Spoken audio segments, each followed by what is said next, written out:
Good morning বন্ধুরা, আজকের ব্লগটা একটু অন্যভাবে শুরু করলাম কারণ আজকের দিনটা শুরুই হয়েছে একটু অন্যভাবে। তো যাই হোক, আজকে মঙ্গলবার, নতুন একটা ব্লগে আপনাদের সবাইকে স্বাগত।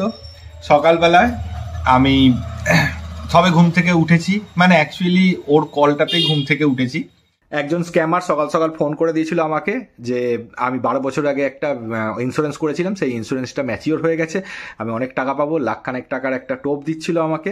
তো কিভাবে সেই স্ক্যামারটাকে আমি হ্যান্ডেল করলাম, কিভাবে আমি বাঁচলাম এবং কি কি টিপস আপনাদেরকে দিলাম সেটা আমি বলবো। অবশ্যই একবার ওই ভিডিওটা দেখে আসুন, ওটা আমি আলাদা একটা সেপারেট ভিডিও করেছি কারণ ওটা খুব একটা প্রয়োজনীয় ভিডিও। আপনার ফ্যামিলির সঙ্গে যে হবে না তার কোনো গ্যারেন্টি নেই, তো অবশ্যই ভিডিওটা দেখে আসুন, আপনার নলেজ বাড়িয়ে রাখুন, ফ্যামিলির সবার সঙ্গে শেয়ার করুন যাতে তারাও এইরকম স্ক্যাম থেকে বাঁচতে পারে। তো যাই হোক, সেটা আপনি লিঙ্কটা পেয়ে যাবেন আই বাটনে, আমি আই বাটনে লিঙ্কটা দিয়ে দিলাম। আর আজকের দিনটা শুরু করছি, তো চলুন সাথে। 11:05 বাজে চলে এসেছি ব্রেকফাস্ট টেবিলে। আজকে ব্রেকফাস্টে রয়েছে গোলা রুটি আর সাথে গুড়, এটাই শেষ, আর নেই এই গুড়। তোর গাড়ি রেডি। আমরা তিনজন মিলে এখন যাচ্ছি বাজারে। আজকে বাজার থেকে একটু মাছ নেব আর কিছু সবজি। কই ছোট বেবি, তোমার মা কই?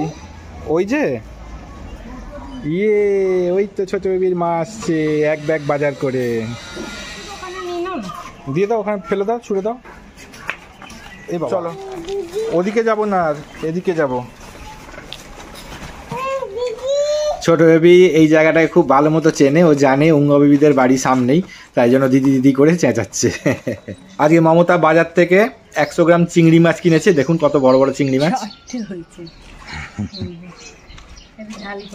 100 গ্রাম চিংড়ি মাছ মাত্র 4টে হয়েছে। বাড়ির দিকে ফিরছিলাম তো একটা আখের রসওয়ালা দেখতে পেয়ে মমতা বলল আখের রস খাবে, তাই ও খেলো। আমি খেলাম না কারণ আমার ভাল লাগে না এইরকম খোলা আখের রস খেতে। ছোট বেবির এক রাউন্ড ঘুম হয়ে গেছে, এখন উঠে এই খোসাগুলোকে এক জায়গায় করছে, গরুকে খেতে দিতে যাবে। আমি বোনাদের বাসন মেজে আনছি, আমি বললাম না হারিয়ে যাবে, দেখো আমি গুনিয়ে নিয়ে যাচ্ছি, এগুলোকে আমি শিখেছিলাম, ও নিয়ে যেত, নিয়ে গিয়ে বাসনগুলো মেজে ধুয়ে গুনিয়ে আবার নিয়ে আসতো।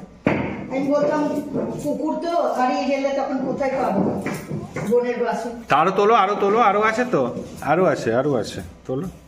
মা এটা আমার ছোটবেলার কথা বলছে, আমি যখন ওই 4-5 বছরের ছিলাম তখন বোনেদের খাওয়ার সব বাটিগুলোকে দেখে আমার কষ্ট হতো মায়ের জন্য, তাই জন্য আমি নিয়ে গিয়ে আবার পুকুর থেকে গুনে গুনে বাসন মেজে আনতাম।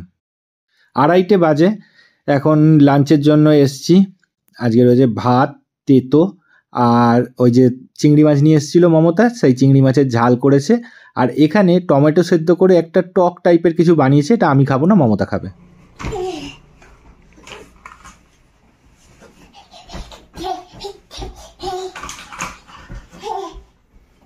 তুই না ঘুমিয়ে লাফাচ্ছিস তো, দেখ কটা বাজে, দেখ 3টে বাজে, ঠিক আছে? এবার মা আসবে, এসে কিরম দেবে, মা এসে কিরম মারবে তোকে, হ্যাঁ বল, আরেকবার বল কিরম মারবে। দুম দুম করে মারবে? হ্যাঁ, তো তুই যখন জানিস তাহলে আবার লাফাচ্ছিস কেন, ঘুমিয়ে পড়। 6:10 বাজে, ছোট বেবি ঘুম থেকে উঠেছে। কি চাই? ও জি বাবা, এটা চাই, দিচ্ছি। একদম দেবেন, সারা দুপুর আমার ঘুমোতে দেয়। আহা গো বাবা, কি সাউন্ড, গরম। একদম দেবে না। 6:15 বাজে, মমতা আমাকে টিফিন দিয়েছে আজকে, চালের পাঁপড় আর কফি। মমতা ছোট বেবি একটু স্টেশনে যাবে, ওই 7টা ঘোড়ার যে ফটোটা আমরা আগের দিন পাইনি ওটা আজকে নিয়ে আসবে, কালকে ওটা নিয়ে একটা অনুষ্ঠান বাড়িতে নিমন্ত্রণ আছে, যাব। মমতা বেরিয়ে পড়েছে, স্টেশনে গিয়ে ওখানে ফার্স্টেই যাবে ওই ফটোর দোকানটায়, ওনাকে বলে রাখা আছে মমতাকে যাতে বেশিক্ষণ না দাঁড়াতে হয়, তাই দুপুরে ফোন করে দিয়েছিলাম। দিন 7টা রানিং হর্স, ওই যে ফোন করেছিলাম আপনাকে দুপুরে। আমি 4টে পেয়েছি, 4টেই বাঁধিয়ে রেখেছি। এবার আপনার ফোনটা পছন্দ বড় না, প্লাস্টিকে দিয়ে দিন এটার মধ্যে একটু, তাহলে আমার সুবিধা হয়। কুঝিকঝিক দেখতে যাবি তুই? চল তোকে দেখাবো কুঝিকঝিক, চল চল চল। কত এগুলো? আর কি আছে? যাবো গাড়ি দেখতে যাবো, দাঁড়াও না। ওই দেখো ট্রেন চলে গেল, দেখেছো?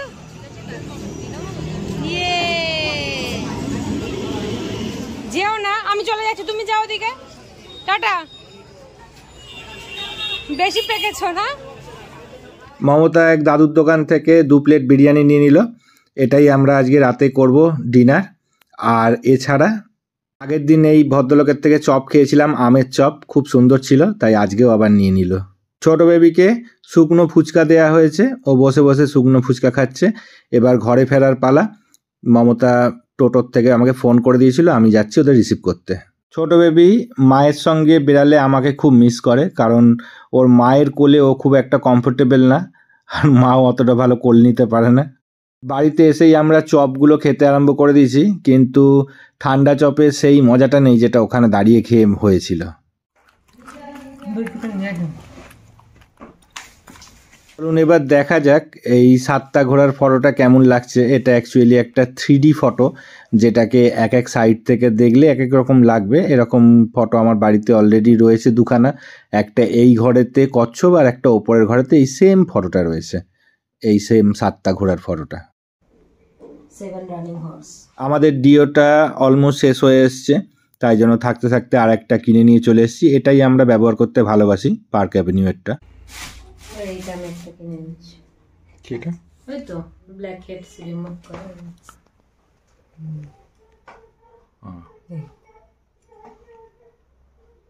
এটা না সব জায়গায় পাওয়া যায় না, তো নিয়ে এলাম।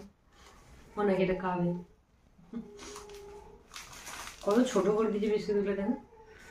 বেজে গেছে 10টা 20, চলে এসেছি ডিনারে। ডিনারে আজকে মমতা বিরিয়ানি নিয়ে এসছে বাইরে থেকে আসার সময়, তো সেটাই আজকে খাওয়া হবে। চলুন তাহলে খেয়ে নিই, তারপর কানেক্ট হচ্ছে। তো বন্ধুরা, আজকের ব্লগটা দেখলেন, আমি এই ব্লগটাকে এত অবধি রাখলাম। দেখা হবে কালকে নতুন একটা গল্প নিয়ে, নতুন একটা ব্লগ নিয়ে, ঠিক সন্ধ্যে 6টার সময়। ততক্ষণ নিজেকে খুব ভালো রাখবেন। টাটা।